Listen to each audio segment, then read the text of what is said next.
So I wouldn't say weird comments. There have been, of course, some kind of curious comments, which is also very common for the simple reason, once we're doing therapy especially, and people are talking and they are kind of telling so much of them about themselves to us, they want to know a little bit about us. So they might ask us, oh, why do you wear this, or is it like this? Especially if they're not familiar with Islam and Muslim communities, then they might ask us more questions. Oh, when can you wear it and when can you not wear it? But I wouldn't call them weird, really. No, they're just natural curious.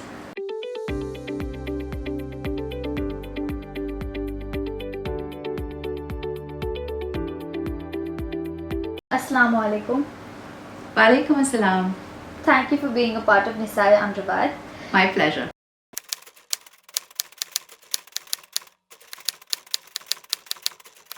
So I was in MBBS and I realized I couldn't take any of the surgical fields because of something with my wrist and my thumb. So then it became a process of elimination in terms of what do I not want to do, and then it was like, oh, I could do either this or that, and then I chose psychiatry. And at that time it was rather unpopular choice, but I realized that by the time I finish psychiatry training and I'll have like maybe 4-5 years of experience under my belt, psychiatry would have a better space. There would be more awareness about it in our country, and people would be more approachable for they would approach us more for treatment purposes. So it's essentially kind of boiled down to, like I said, a process of elimination and a process of choice.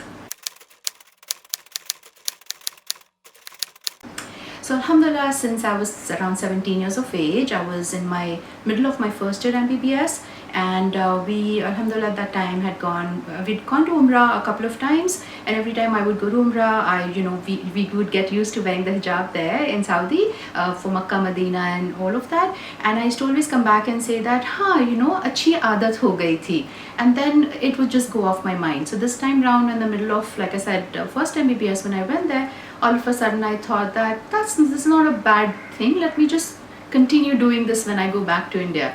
And that's essentially how it started. It wasn't like a grand plan or anything of that sort, but whenever you start something nice, that's Bismillah, it's a good start. Me particularly, no, Alhamdulillah, for the simple reason, I think because I started out off when I was in MBBS, and so by the time I became a psychiatrist and all of that, and I guess I got so used to it and people around me got so used to it. Of course, there was still like these kind of hesitations from some people, but in my job, whether it was during training or now in private practice or any capacity for me as a psychiatrist or a mental health professional, it has never really bothered, it has never come in my way. From patients or from patients' caregivers and families, from colleagues or other professionals and stakeholders. Alhamdulillah, it's been an easy journey.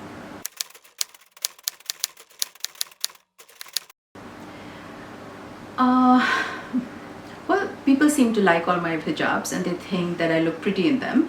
If other hijabis will ask me where I buy my hijabs. So those are very complimentary, isn't it? And of course, there are other colleagues who are not hijabis, who might not even really know other hijabis in their lives, and they find it elegant. And so I like that word elegant because somehow it kind of resonates with me. So when I get those compliments, that really makes me feel more validated, I guess. So I wouldn't say weird comments. There have been, of course, some kind of curious comments, which is also very common for the simple reason, once we're doing therapy especially, and people are talking and they are kind of telling so much of them about themselves to us, they want to know a little bit about us. So they might ask us, oh, why do you wear this, or is it like this? Especially if they're not familiar with Islam and Muslim communities, then they might ask us more questions. Oh, when can you wear it and when can you not wear it? But I wouldn't call them weird, really. No, they're just natural curious.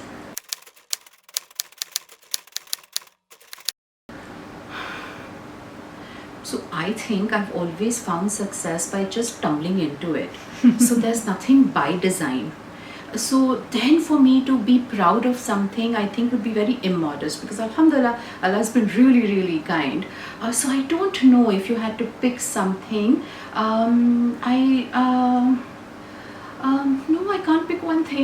and and I feel that if I pick one thing, that would mean I think I peaked then, but I'm sure there are a lot of, alhamdulillah, more peaks to come in, inshallah, in my life.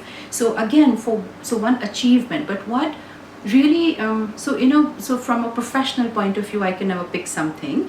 But from a personal point of view, I did take my parents on a couple of holidays, and one of them happened to be in Uzbekistan, and we were in the mausoleum of Imam Bukhari, and I know Imam Bukhari is my father's favorite Imam, and he's always taught us from that book and everything. And I just like casually, randomly just told him, अब्बा जब आप छोटे थे और वो गाँव में आप पढ़ रहे थे, तब कभी आपको ख्याल आया था कि आप यहाँ आएंगे?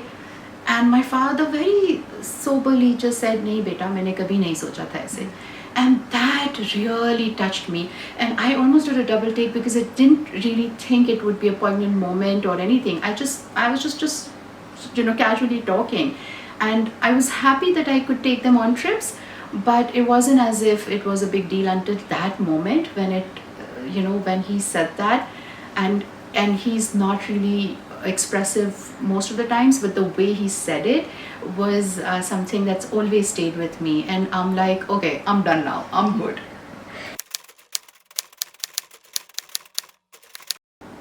So almost 100% of the times people will think that hijabis are forced into it, that it's like because their families do it and they're made to do it. So that's generally one of the most common myths that I think all hijabis have faced and all of that. And of course, it's how they feel that it's very restrictive, or we can't do this, or we can't do that, and we might not be able to do normal, regular daily activities. But again, that's, I think, because they can't imagine it, and they can't see how we might be going around running and doing all sorts of things that everybody else does. But yeah, most of the times it's more that, oh, तुम्हारी family में होता है.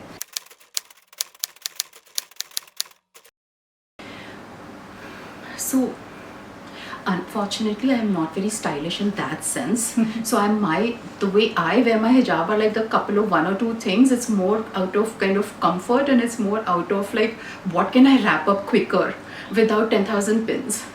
So though that's something that I go to, but I'm in awe of all of these. I sometimes scroll on Insta or something like that, and I see these beautiful women and wearing their hijabs in such stylish manners. I don't think I can carry it off, even if I learn how to do it.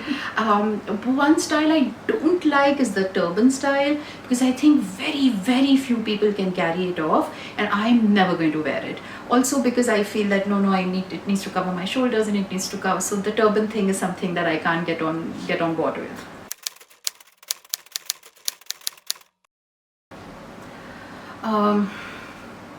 So I'm tall and I have long arms.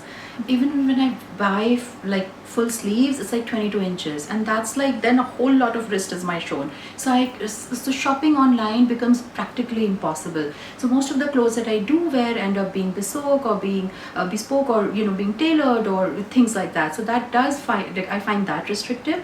But yes, I do want, if I'm shopping online, I would want for different shapes and sizes, because some of us are very tall, some of us are very short, and colors, because if you're looking for like maybe full sleeves, a tunic or a top, or like skirts, there'll be like maybe maximum black and beige and gray kind of a thing. So yeah, and a lot of us, we like colors, isn't it? So yeah, colors, and definitely styles which might be easy for everybody, because hijabis are not the only ones dressing modestly, or buy clothes from modest online shops or shops in that sense. A lot of women in India prefer it wearing something that covers them more, because it's more comfortable to travel in, it's more comfortable to go to work in, things like that. So yes, I think more options are always nice. So when I started off, there wasn't a single hijabi on my campus in MBBS or in psychiatry, honestly. Not like on campus at the same time. Then of course one would come and go kind of a thing. So it was rather a lonely journey, but I was so used to it, it didn't strike me. Then alhamdulillah, now we have a few hijabi psychiatrists that I know, and a lot of psychologists, mashallah, that I know of. And it's really nice to then like see people that like this kind of like a niche community, isn't it? So yeah, I mean, now mashallah, I say quite a lot, and not just from Mumbai, not just in person. So I do have colleagues who are psychiatrists or psychologists, like I said, or even social workers for that matter, who are from all over India, because internet makes it easy for us to connect, isn't it?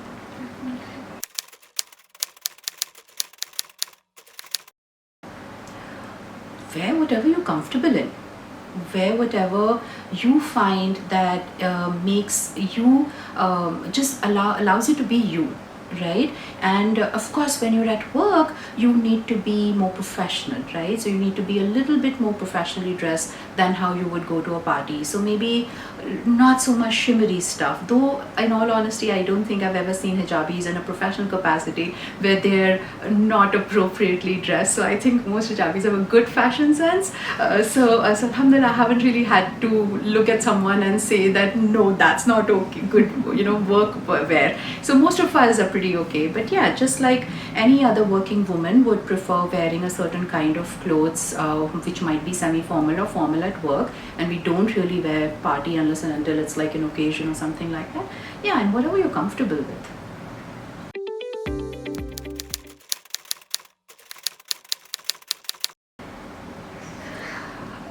Just like everybody else, we have hair just like everyone else. We just look for women only salons, or we have women come over to our homes so that we can get our hair trimmed or styled or anything in the comfort of our homes. So yeah, the only thing is we don't go to unisex salons, that's it.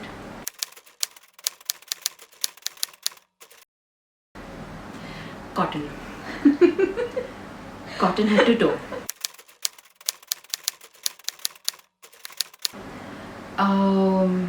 Regular workout clothes, just I think a little bit more, a little less form-fitting maybe, and something that breathes a little better, and good shoes, always good shoes.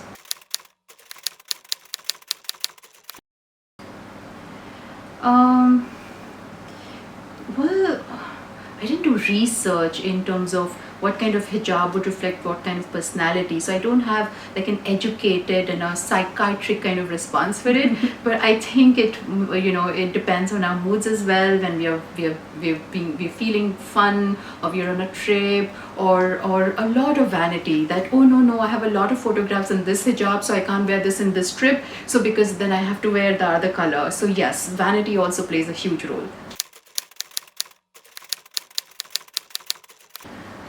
I think the same way. I don't think Allah's provided us a different way of giving birth. We have the same reproductive organs and the same human body.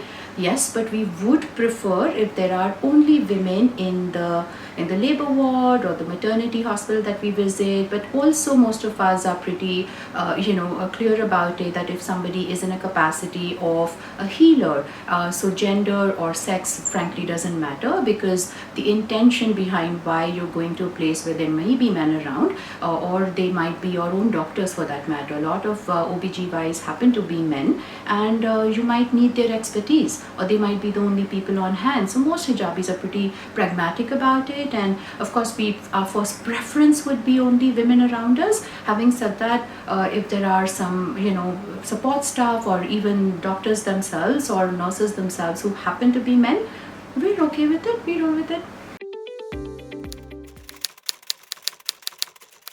Skirts, always skirts. Everything late evening. Early morning, I'm barely human. Safety pins all the way, they are safer. My favorite dish for a lifetime. Both, depending on what's required or what I'm feeling in the mood of.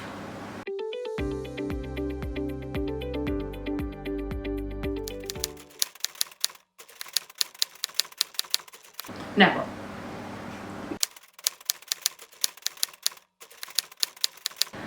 Very often.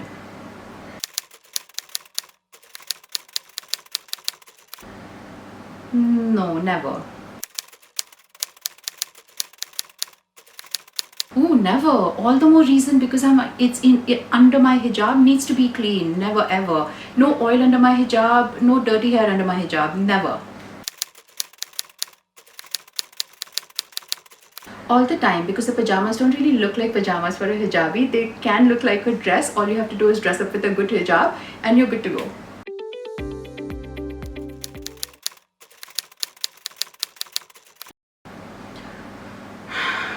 I think flying would be nice. I live in Mumbai. Have you seen the traffic here?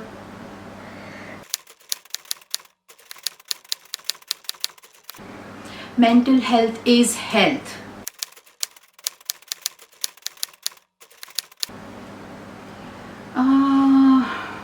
Well, if I would write a book on mental health, it would probably be trauma, especially trauma in women. If I'm writing a fiction, it would probably be a historical romance. If I'm writing a non-fiction, it would probably be a life story of my parents, because I think they've led these amazing lives and they've practically pulled themselves up from the bootstraps, and they've always been very, very inspiring to me. So yeah, maybe 3 books then. Thank you so much. Allah Hafiz. Allah Hafiz. My pleasure.